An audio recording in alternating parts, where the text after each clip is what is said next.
जय हिंद।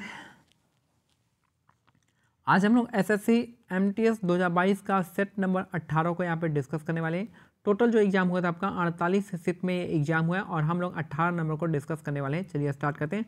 आगे बढ़ने से पहले बता दें कि हम लोग टेलीग्राम चैनल का लिंक जो है डिस्क्रिप्शन में दिया गया है, आप उसको ज्वाइन कर सकते हैं। वहाँ पे इंपॉर्टेंट पीडीएफ मिलेगा, प्रीवियस ईयर पेपर वहाँ पे अपलोड किया हुआ है, आप वहाँ से ज्वाइन डाउनलोड कर सकते हैं।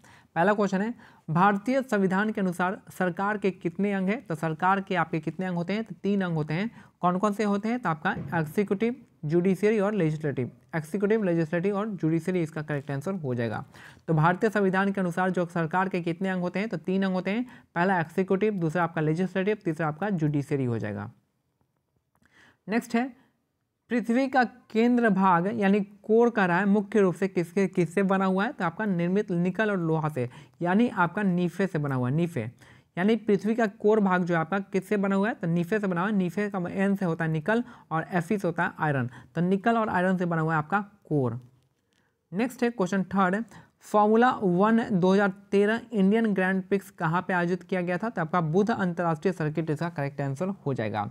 तो फॉर्मूला 1 2013 इंडियन ग्रैंड प्रिक्स कहाँ पे आयोजित हुआ था? तो आपका बुध अंतर्राष्ट्रीय सर्किट में आयोजित किया गया था। नेक्स्ट है, निम्नलिखित में से किस चौहान शासक ने 1191 में सुल्तान मोहम्मद गौरी को हराया था? तो पृथ्वीराज चौहान ने हराया था। अब पृथ्वीराज चौहान जो है पृथ्वीराज तृतीय हैं, ठीक है। तो निम्नलिखित में से किस चौहान शासक ने 1191 में सुल्तान मोहम्मद गौरी को हराया था? तो पृथ्वीराज चौहान हो जाएंगे।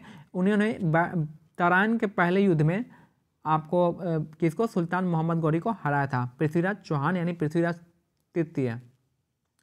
नेक्स्ट है, 2011 की जनगणना के अनुसार भारत के निम्नलिखित में से किस केंद्र शासित प्रदेश की जनसंख्या सबसे कम है? तो सबसे कम जो जनसंख्या आपका लक्षद्वीप का हो जाएगा। तो 2011 की जनगणना के अनुसार भारत में निम्नलिखित में से किस केंद्र शासित प्रदेश की जो जनसंख्या है वो सबसे कम है? तो लक्षद्वीप इसका करेक्ट आंसर हो जाएगा। नेक्स्ट है, निम्नलिखित में से कौन राष्ट्रकूट वंश के संस्थापक है? तो ये हो जाएंगे दांती दुर्ग, इसका करेक्ट आंसर हो जाएगा। तो राष्ट्रकूट वंश के संस्थापक है आपके कौन? दांती दुर्ग, इसका करेक्ट आंसर हो जाएगा। नेक्स्ट है, बीदर किला भारत के किस राज्य में है? तो बीदर का किला जो आपका कर्नाटक राज्य में स्थित है। बीदर का किला जो है भारत के किस राज्य में है? तो कर्नाटक, इसका करेक्ट आंसर हो जाएगा। नेक्स्ट है, जुलाई 2021 में खादी प्राकृतिक पेंट के ब्रांड एम्बेसडर निम्नलिखित में से कौन बने हैं? तो नितिन गडकरी, इसका करेक्ट आंसर हो जाएगा। जुलाई 2021 में खादी प्राकृतिक पेंट के ब्रांड एम्बेसडर निम्नलिखित में से कौन बने हैं? तो नितिन गडकरी, इसका करेक्ट आंसर हो जाएगा। नेक्स्ट है, आलू में स्टार्च आयोडीन के साथ अभिक्रिया करने के बाद नीले रंग में परिवर्तित हो जाता है, ठीक है। आलू में जो स्टार्च होता है वो आयोडीन के साथ अभिक्रिया करने के बाद नीले रंग में परिवर्तित हो जाता है।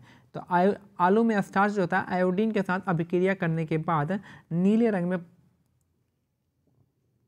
परिवर्तित हो जाता है।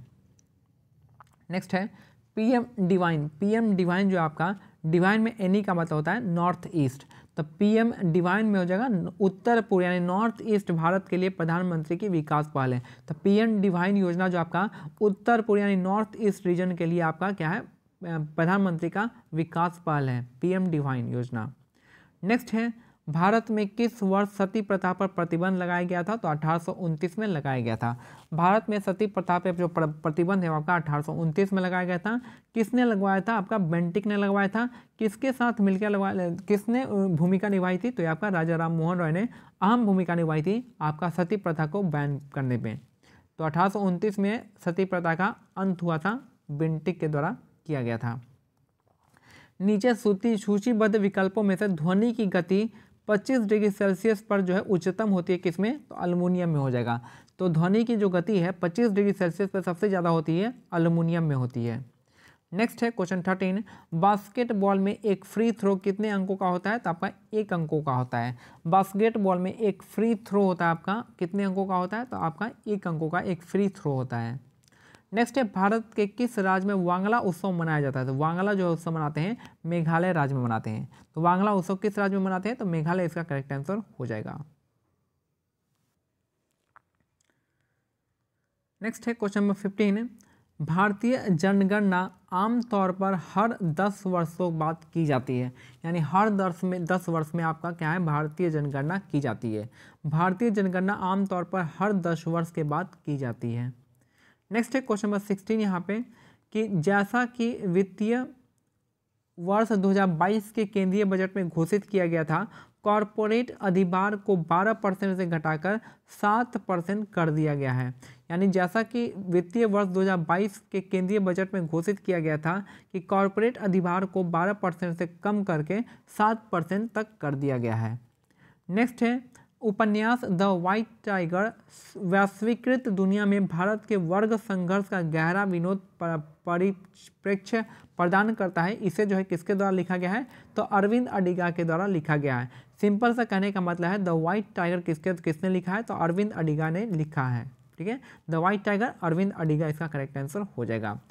भगवान खंडोबा से जुड़ा वाद्य मुरली नृत्य मूल रूप से निम्नलिखित में से किस राज्य से संबंधित है, तो महाराष्ट्र इसका करेक्ट आंसर हो जाएगा।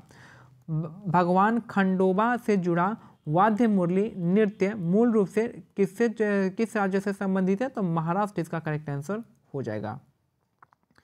नेक्स्ट है निम्नलिखित में से कौन भारत के सर्वोच्च नागरिक सम्मान भारत रत्न से सम्मानित होने वाले पहले गायक या गायिका बने हैं, तो यह हो जाएगा यह मदुरै सन्मुखा देवु सुब्बलक्ष्मी इसका करेक्ट आंसर हो जाएगा, जिसको सिंपल फॉर्म में MS सुब्बलक्ष्मी कहा जाता है।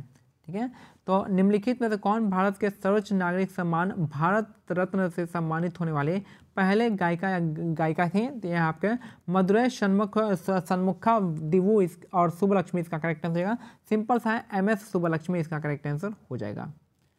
नेक्स्ट है भारतीय संविधान के अनुसार लोकसभा में केंद्र शासित प्रदेशों का प्रतिनिधित्व करने के लिए 20 से अधिक सदस्य नहीं होने चाहिए।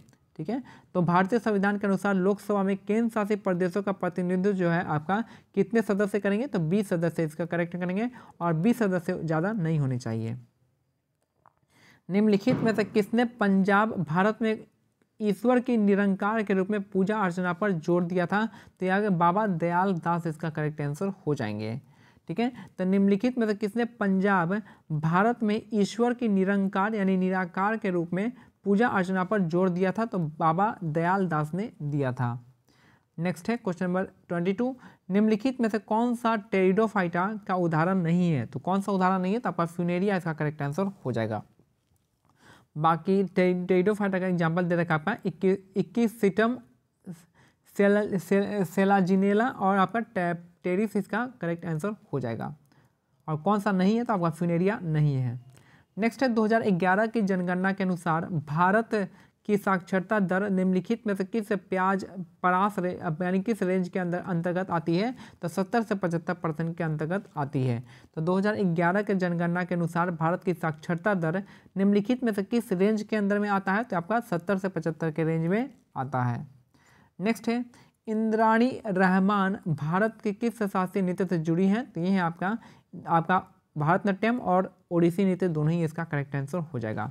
तो इंद्राणी रहमान का संबंध जो आपका भारतनाट्यम से भी है और आपका ओडिसी नृत्य से भी, दोनों से हो जाएगा। ऑप्शन 1 और 2 इसका करेक्ट आंसर हो जाएगा। और लास्ट क्वेश्चन आज का कि पृथ्वी पर प्लेट प्रवाह को 3 प्रकारों में वर्गीकृत किया गया है। तो पृथ्वी पर जो प्लेट प्रवाह होती है तो आपका 3 प्रकारों में वर्गीकृत किया हुआ है। तो ये हमारा आज का सेट कंप्लीट होता है। मिलते हैं अगले सेट में, तब तक के लिए जय हिंद, जय भारत, धन्यवाद।